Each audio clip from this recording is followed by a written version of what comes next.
Hai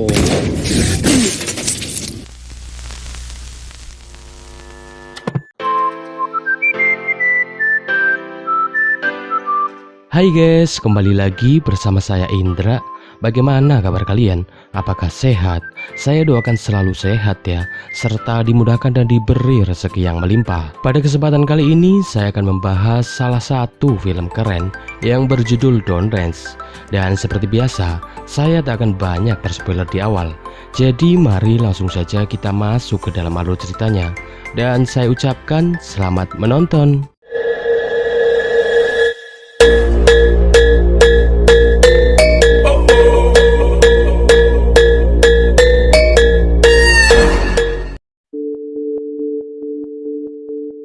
Di awal film, kita diperlihatkan sebuah mobil yang sedang berjalan. Namun tiba-tiba mobil itu mengalami pecah ban yang mengakibatkan mobil itu harus berhenti di sebuah jalan yang terlihat agak sepi dan jauh dari pemukiman. Mobil itu berisikan 3 orang pria bernama Todd, Jeff, dan Eric, serta 3 orang wanita bernama Karen, Sarah, dan Jody. Mereka semua berniat untuk menghadiri acara ulang tahun saudara Jody yang berlokasi di sebuah desa terpencil yang jauh dari kota. Pada awalnya semua nampak aman dan baik-baik saja. Hanya Jody yang mengalami sedikit pusing karena kepalanya terbentur oleh dashboard mobil. Bahkan Sarah masih sempat-sempatnya mengajak mereka semua berselfie untuk update di media sosial. Sarah yang tak mendapatkan sinyal untuk mengupload fotonya. Ia berjalan beberapa meter dari posisi mereka sampai akhirnya ia bisa mendapatkan sinyal untuk mengupload fotonya di media sosial. Tak lupa Sarah juga mengetek nama Todd di postingannya itu, karena Todd dan Sarah adalah 2 sejoli bucin. Eric dibantu Todd serta Jeff. Mereka berusaha secepat mungkin untuk mengganti ban mobil mereka yang pecah, mengingat terik matahari yang sangat panas di siang itu. Sementara Karen dan Jody, mereka berteduh di balik mobil dari panasnya matahari. Tak lama setelah itu, Eric pergi ke semak-semak untuk buang air kecil. Sedangkan Sarah yang kini telah menghampiri Todd, mereka hanya membucin sambil menonton Jeff yang sedang berusaha mengganti ban mobil mereka. Dan parahnya, ketika Sarah memutuskan untuk berteduh di balik mobil bersama Karen dan Jody, di sini Todd si bucin malah meninggalkan Jeff sendirian, kemudian ikut berteduh bersama Sarah, Karen, serta Jody. Jeff yang sedang berusaha mengganti ban mobil mereka, ia disusahkan dengan jalan yang menurun yang mengakibatkan ban mobil mereka menggelinding. Di sini ia tak sengaja melihat sebuah peluru yang jatuh dari ban mobil mereka yang pecah. Dari sini Jeff sadar bahwa ban mobil mereka pecah bukan dikarenakan panasnya sinar matahari di siang itu, melainkan ada seseorang yang dengan sengaja menembak ban mobil mereka sampai pecah. Tak lama setelah itu Todd melihat ban mobil mereka yang menggelinding di jalan. Ia pun berusaha mengejarnya. Sedangkan Sarah ia berniat untuk melihat Jeff yang sedang mengganti ban mobil mereka. Namun betapa terkejutnya Sarah ketika ia melihat Jeff yang telah tewas secara mengenaskan dengan kondisi kepala yang pecah. Sarah pun sangat syok melihat hal itu, sampai-sampai ia tak bisa mengucap sepatah kata pun. Dan apesnya, ada sebuah tembakan lain yang entah berasal dari mana yang langsung mengenai mata Sarah. Todd yang belum sadar bahwa ada bahaya di depan mereka, ia pun dengan santainya berjalan sambil memanggil Sarah. Begitu juga dengan Karen dan Jody. Dan betapa terkejutnya mereka ketika melihat mata Sarah yang telah pecah. Seketika mereka semua pun terdiam mematung tanpa mengucap sepatah kata pun. Dan lebih ngerinya lagi, di waktu yang begitu singkat itu ada tembakan lain yang langsung mengenai kepala Sarah yang mengakibatkannya harus tewas saat itu juga. Seketika Jody pun berteriak histeris melihat hal itu. Sementara Karen ia berusaha melihat sekeliling untuk mengetahui dari mana sumber tembakan misterius itu. Dan setelahnya Karen pun langsung berteriak menyuruh teman-temannya untuk berlindung di balik mobil. Namun Todd yang kurang sigap, ia pun harus tertembak di bagian lengan. Sedangkan Eric yang tak sempat berlari ke arah mobil, ia pun terpaksa harus berlindung di balik pohon yang mati. Mereka semua pun sangat ketakutan dan panik karena si penembak itu terus menghujani mereka dengan tembakan secara terus-menerus.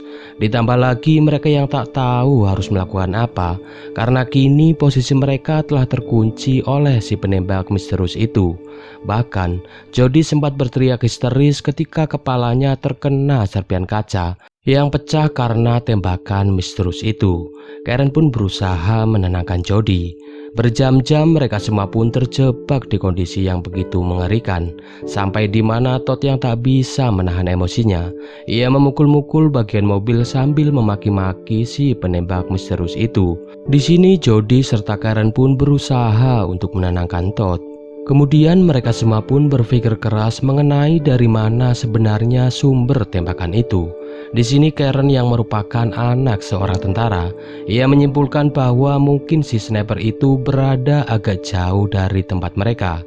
Hal itu diperkuat dengan peluru sniper itu yang tak bisa menembus bodi mobil tempat mereka berlindung. Satu persatu dari mereka pun mulai mengeluarkan ide mereka untuk bisa kabur dari tempat itu. Dimulai dari Eric, ia menyarankan untuk mereka lari secara bersamaan agar mereka bisa kabur dari tempat itu. Walaupun resikonya satu di antara mereka harus tertembak, Eric rela berkorban demi keselamatan teman-temannya. Namun ide Eric itu langsung dibantah keras oleh Todd serta Karen. Pasalnya sniper itu mampu menembak secara tepat ban mobil mereka ketika mobil mereka melaju dengan kecepatan tinggi. Hal itu menandakan bahwa sniper itu bukanlah sniper abal-abal. Apalagi hanya dengan berlari, sudah jelas sniper itu dengan sangat mudah bisa menembak kepala mereka satu persatu. Kemudian Karen berkata bahwa tak jauh dari tempat mereka berlindung, ia sempat mendapatkan sinyal. Mendengar hal itu, Todd pun langsung berusaha mengulurkan tangannya untuk mencari sinyal. Namun hal itu langsung dilarang oleh Karen karena sniper itu pasti akan langsung menembak tangan Todd. Melihat hal itu, Jody pun memberikan tongsis yang ia bawa. Tak lupa, di sini Karen juga membuka aplikasi Google Assistant terlebih dahulu agar ketika HP-nya mendapatkan sinyal, ia bisa langsung menghubungi 911. Ketika HP mereka sudah mendapatkan sinyal, Karen pun langsung berteriak meminta bantuan kepada 911. Namun naasnya sniper itu langsung menembak HP mereka sampai rusak. Kemudian Todd berencana untuk menetralkan gigi mobil dan mendorong mobil mereka agar mereka bisa mendapatkan posisi untuk mendapatkan sinyal. Mereka pun mengatur posisi di mana Jody berada di bagian depan untuk merekam sumber tembakan, sedangkan Karen ia berada di bagian belakang sambil memegang orang-orangan palsu. Sementara Todd, ia berusaha masuk ke dalam mobil untuk menetralkan gigi mobil. Dan di saat itu juga, orang-orangan itu langsung ditembak oleh si sniper. Bersama dengan itu, Todd pun langsung masuk ke dalam mobil dan berusaha mencantolkan kunci. Namun karena ditembak terus-menerus, Todd pun sampai tak sempat menetralkan gigi mobilnya untuk menghindar dari tembakan itu. Dan kabar baiknya, Jody berhasil merekam sumber tembakan, di mana terlihat bahwa sumber tembakan itu berasal dari sebuah pohon yang tak jauh dari tempat mereka berlindung. Lalu Todd yang tak mau menyerah begitu saja, ia berusaha mencari alat pelindung. Dan untungnya, ia melihat kotak perkakas miliknya yang ada di balik mobil. Di saat itu juga Todd langsung nekat mengambil kotak itu. Todd yang berhasil mendapatkan kotak itu, ia pun membuat tutup kotak itu untuk sebagai pelindung tangan. Kemudian Todd menyuruh Karen dan Jody untuk mengambil posisi, sedangkan Todd ia langsung masuk ke dalam mobil dan berhasil menetralkan gigi mobilnya. Namun ia harus terkena tembakan di tangan yang mengakibatkan mobil mereka bergerak turun. Karen dan Jody pun berusaha menahan mobil itu. Saking beratnya menahan mobil, pegangan Jody terlepas dan membuatnya terlempar sampai tertinggal dari mobil itu. Dan pada akhirnya, ban mobil yang belum dibaut dengan kencang langsung ditembak dan membuat mobil itu berhenti seketika. Bersamaan dengan itu, Karen menyuruh Jody untuk berlari ke arah mobil karena pada saat itu ia sadar bahwa si sniper itu sedang mengisi ulang peluru dari senapannya. Di waktu yang sama, Eric mencoba kabur dari posisinya.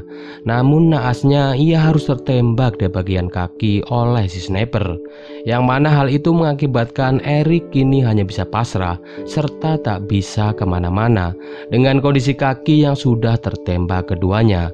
Di sini sebenarnya si sniper itu bisa dengan mudah untuk membunuh Eric. Namun si sniper itu membiarkan Eric tersiksa dengan luka yang ia terima.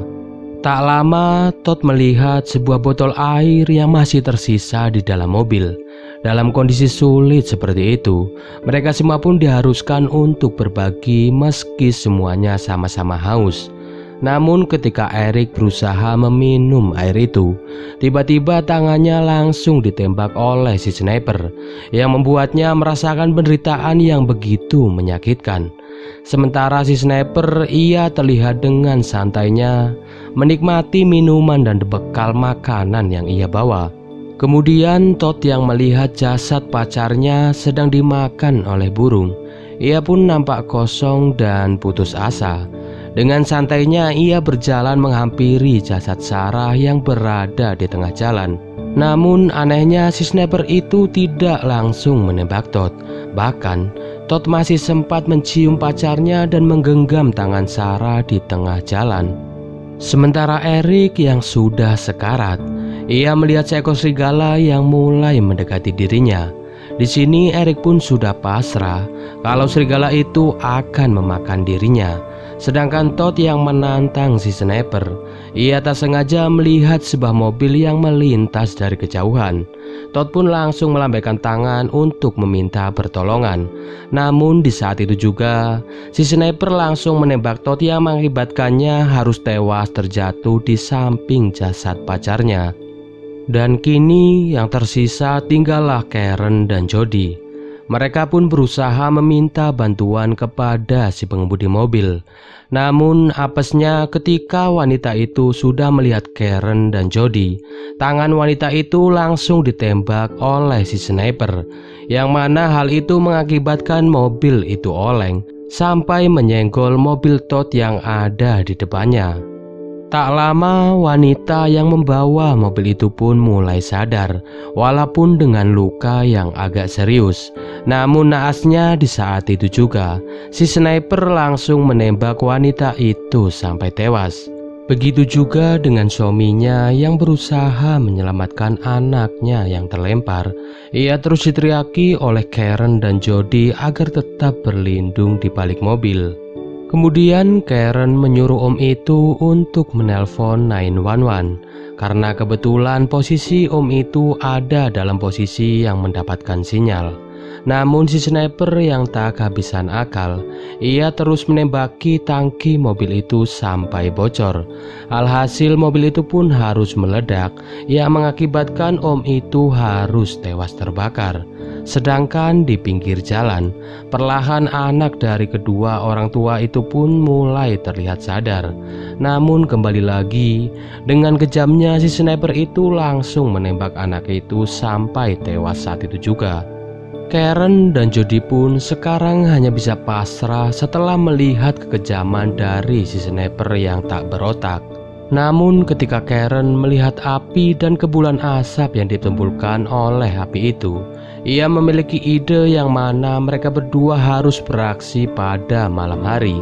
Karen berkata bahwa pandangan si sniper akan terhalang ketika terdapat asap di malam hari. Ketika malam tiba, Karen menggunakan sebuah cutter. Ia berusaha merobek beberapa jok yang ada di dalam mobil. Sedangkan Jody, ia mengambil satu buah botol bensin serta satu buah kotak berisi baju dan kotak minuman yang ia temukan di bagasi belakang. Kabar baiknya, di dalam kotak minuman itu masih terdapat 2 minuman yang kemudian langsung mereka minum. Setelah itu, Jody pun mengambil satu persatu dari kaos yang ada di dalam kotak untuk dijadikan sebuah masker darurat. Tanpa banyak berpikir, Jody pun langsung menuangkan satu botol bensin ke dalam jok mobil. Sedangkan Karen, ia membakar koran dengan sebuah korek api. Dan pada akhirnya, perlahan mobil itu pun mulai terbakar dan menimbulkan kepulan asap yang cukup banyak. Hal itu membuat si sniper marah dan menembaki mobil mereka. Karena kepulan asap itu membuat jarak pandang dari si sniper semakin sempit serta tidak jelas. Bersamaan dengan itu, Karen melihat mobil polisi yang menghampiri lokasi mereka. Hal itu menandakan bahwa panggilan dari Om tadi yang menelpon 911 berhasil terhubung dan terlacak. Bahkan, polisi itu membawa 2 sniper untuk mengintai kehadiran dari si sniper misterius itu. Para polisi yang sadar bahwa kondisi di tempat itu sangatlah buruk, mereka berusaha meminta bantuan kepada polisi pusat untuk membantu mereka. Namun di saat yang sama, rahang polisi itu harus hancur terkena tembakan dari si sniper misterius itu. Apesnya lagi, polisi itu tak sengaja menginjak pedal gas yang mengakibatkan mobil mereka berjalan tak terkendali. Melihat hal itu, Karen pun mengajak Jody untuk mengambil kesempatan itu untuk berlari. Akan tetapi Jody menolak dengan alasan ia takut. Dan akhirnya Karen pun terpaksa berlari sendirian meninggalkan Jody. Namun apesnya, ketika Karen berlari asapnya mulai menipis. Alhasil Karen pun harus tewas tertembak oleh si sniper.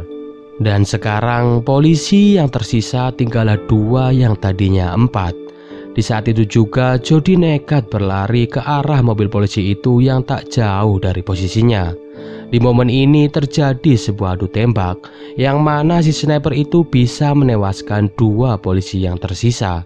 Kemudian Jody yang sudah tak mempunyai pilihan lain, ia pun masuk ke dalam mobil dan menabrakkannya ke sebuah pohon, tempat di mana si sniper itu bersembunyi.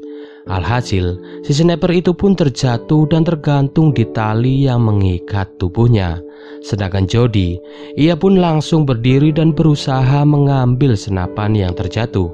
Bersamaan dengan itu, si sniper berhasil memotong tali yang mengikat tubuhnya. Dari sini kita bisa melihat sosok asli dari si sniper. Tapi yang jelas, di sepanjang film ini tak ada alasan sedikit pun kenapa si sniper itu melakukan hal gila dan tak berotaknya itu. Tak hanya itu, di film ini juga tidak memberitahu nama ataupun identitas dari si sniper. Kemudian Jody pun langsung menembak si sniper itu berkali-kali sampai ia tewas saat itu juga. Namun ketika Jody hendak menembak kepala sniper itu dari dekat, tiba-tiba pelatuk senapan itu macet secara tiba-tiba. Alhasil Jody pun memutuskan untuk memukul kepala sniper itu menggunakan pegangan senapan yang ia pegang sampai kepala sniper itu pecah. Namun tak disangka, secara tiba-tiba pelatuk senapan itu tertarik dengan sendirinya, yang mana hal itu mengakibatkan tenggorokan Jody harus tertembak senapan yang ia pegang. Alhasil, Jody pun harus meninggal saat itu juga, dan film pun selesai. Nah, itulah seluruh alur cerita dari film Downrange. Saya ucapkan terima kasih bagi kalian yang telah menonton video ini sampai selesai. Like jika kalian suka dengan video ini, silahkan dislike jika kalian tak suka, dan subscribe jika belum. Oke, saya Indra undur pamit. Assalamualaikum warahmatullahi wabarakatuh, dan bye-bye.